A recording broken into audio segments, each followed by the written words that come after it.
Bread halwa.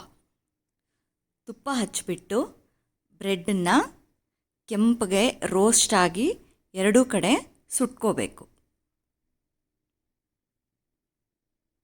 ಇನ್ನೊಂದು ಪ್ಯಾನಲ್ಲಿ ಹಾಲು ಅದ್ರ ತುಂಬ ಹಾಕ್ಬಿಟ್ಟು ಸ್ವಲ್ಪ ಕುದಿಸ್ಬೇಕು.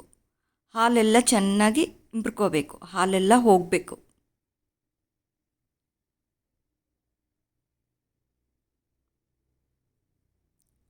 ಹಾಲೆಲ್ಲ ಹೋದ ನಂತರ ಅದನ್ನು ಇನ್ನೊಂದು ಪ್ಲೇಟಲ್ಲಿ ಸರ್ವಿಂಗ್ ಬೌಲಲ್ಲಿ ಹಾಕ್ಕೊಂಡು ತುರಿದಿರೋ ಡ್ರೈ ಫ್ರೂಟ್ಸ್ ಹಾಕಿಬಿಟ್ಟು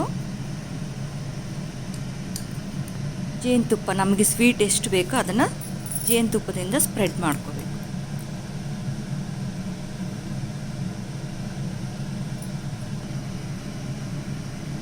ಡ್ರೈ ಫ್ರೂಟ್ಸಿಂದ ಡೆಕೋರೇಷನ್. ಸವಿಯಲು ಸಿದ್ಧ. ಟೇಸ್ಟ್ ಮಾತ್ರ ತುಂಬ ಚೆನ್ನಾಗಿದೆ.